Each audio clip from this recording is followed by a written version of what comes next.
Welcome back everyone to my third episode of Sailing Around Britain 2023. Last time I had reached Wick, which was to be my stepping off point for heading across to Orkney, and I spent about a week in Orkney exploring a few different anchorages, eventually reaching Stromness, where I was waiting for a weather window to cross over to Cape Wrath and the west coast of Scotland.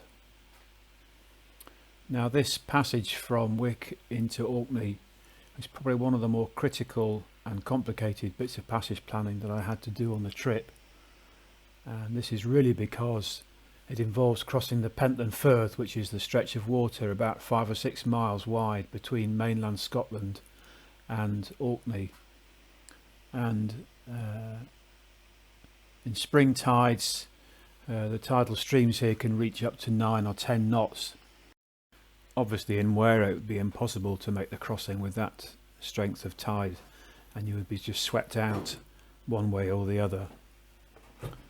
So the trick is to plan your crossing of the Pentland Firth itself at slack water, and then it can be relatively straightforward if you get the timing right.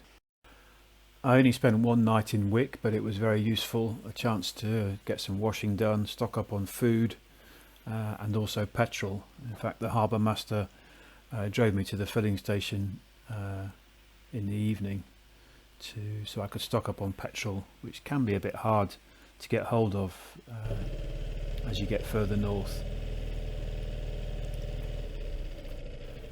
I left Wick at about 4:30 in the morning on the 14th, and I actually really enjoy these early starts. I can't quite say it's a dawn start because the sun was already up, but just heading out into the open sea early in the morning before everyone else is up is quite a special feeling.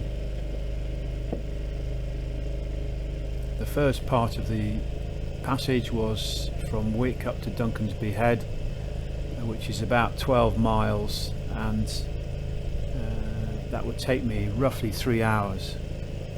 Because of the timing, the aim to be at Duncansby Head at slack water meant that I would be going against the flood tide for this first part of the trip, and in fact initially I was going slower than expected. One of the other things I picked up is that as you get further north, there is a back eddy where you get a north-going tide close into the shore, which can accelerate your passage up to Duncansby Head. And in fact, my last hour or so I was doing 7 knots over the ground, which in the end got me to Duncansby Head just within 15 minutes of my planned passage time.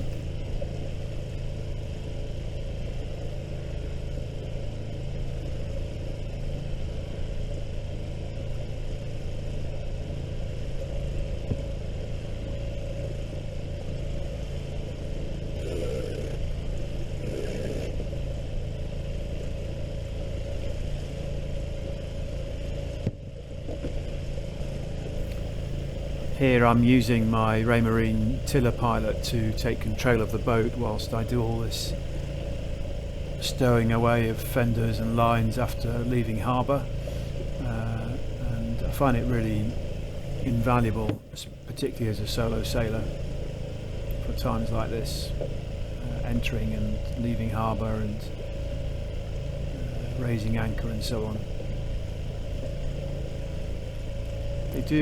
They are a bit sensitive to damp and wet weather, but I do have a sort of waterproof cover that I got through eBay, which helps to keep some of the spray and rain off, and sometimes I have to open up and let it all dry out to get it working again properly.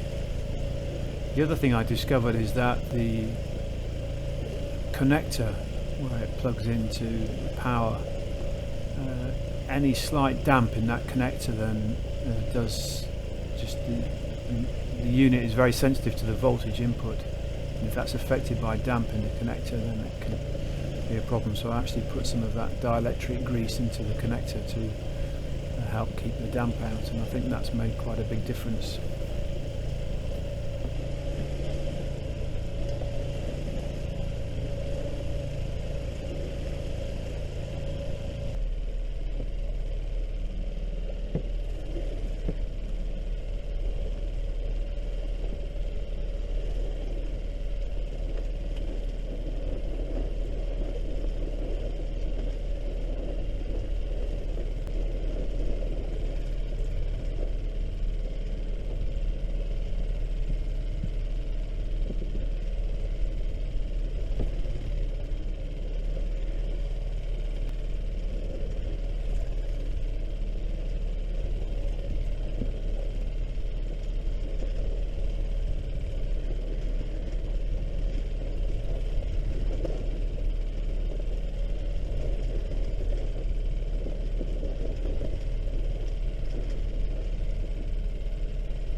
that blissful moment when the engine goes off and you start just to hear the sound of the water past the hull and the wind, and the boat starts moving as it should do.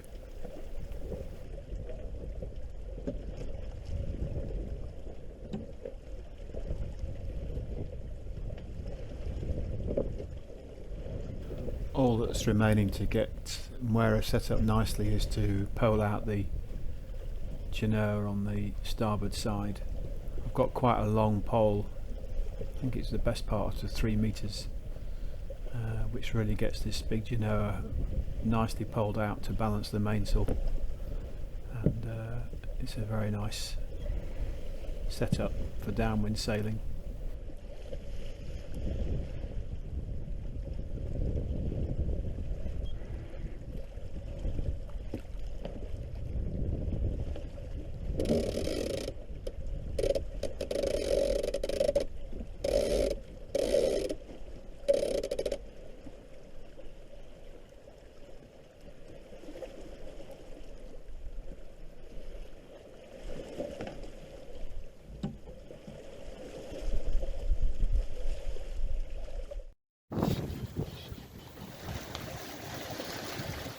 Here we go on our way to Orkney.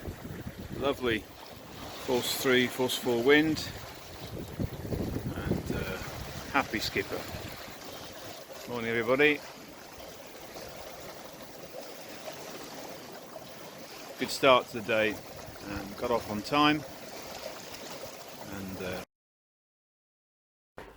sorry it's rather a dreary photo of Duncansby Head, but I had a fairly gentle crossing of most of the Pentland Firth, and as I got towards Lother Island on the northern side, I got into the main part of the strong tidal stream, which is probably only a mile wide.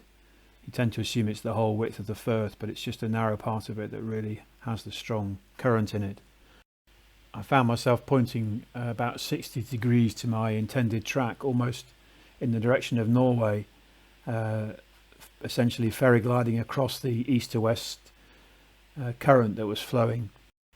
It must have been about 4 knots that was flowing. When I got into Swither Sound, the wind changed into northwesterly, and I had quite an exhilarating tack up the Sound towards Longhope, which I had anticipated, but it was a bit wet, a bit of rain, but just a really nice sail, force 5, 1 reef in, half the genoa rolled away, and just did a few tacks to bring me up to Longhope. Longhope offers a nice sheltered place to come into after crossing the Firth, Pentland Firth, and there's a small harbour, but there are some visitors' moorings just outside on the east side of the harbour, and I actually chose to anchor slightly further inside those, in shallower water. I got there just after midday and spent one night there before pushing on to what looked like a lovely little bay called Lirawa Bay, which was just a few miles further west.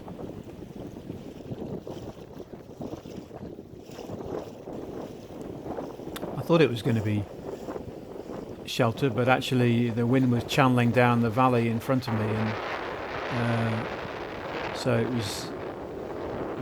wasn't much waves, but certainly the wind was quite brisk, and I did manage to just go ashore and do a little explore in the afternoon, which was nice, and just no one around at all, and felt really nice and isolated, and spent the rest of the afternoon chilling in the cabin. Next I went on to Linus, which is a harbour just a few miles further back east, where there is the Scapa Flow museum, which is a war museum covering the time that the Royal Navy was based in Scapa Flow during the First and Second World Wars. Well worth a visit. I didn't get any photos there, I'm afraid. At 7:20 this morning, and just headed out from Linus to another sound called Mwera. just right on the eastern side of the southern bit of Orkney.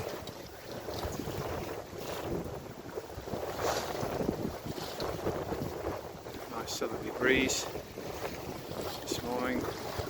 Island straight ahead is called Flotter. We're going round to the north of that, around the oil terminal, and then heading across the borough. And that's where I've come from.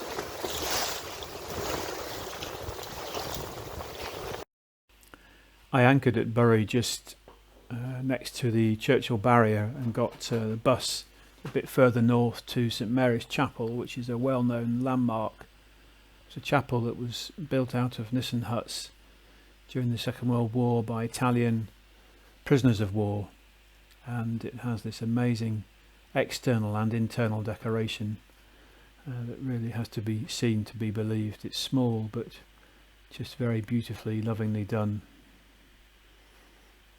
From Bury I continued my tour of Scapa Flow, southern Orkney, and went over to Houghton Bay, from where I got a bus to Kirkwall, which is just to the northeast, and had a day there just sightseeing and getting a few things from a chandlery I found there. And then I finished by going to Stromness, which is the main town of southern Orkney, and spent a couple of days there basically waiting for a weather window to set off for Cape Wrath and the west coast of Scotland, and also to do the usual washing and provisioning, having spent the last week on anchor. And so I did a bit of exploring around there, and it's interesting with its one long cobbled street parallel with the harbour front, and just a very nice place to hang out for a couple of days. I also went out to the shore just to the west, looking across towards Hoy, across Hoy Sound, which has a very strong tidal race at certain times of the tide, and it was useful to inspect that and think about how I'll negotiate it in the coming days. More of that in the next episode. So that's all for now. We've spent a week doing a fairly quick tour of southern Orkney, and I'm now in Stromness, poised for the next long passage across the north of Scotland to Cape Wrath, and then south a bit into the west coast, which is the part of the trip I've been most looking forward to and plan to spend the most time on. So see you next time, and here's a parting shot of the Old Man of Hoy.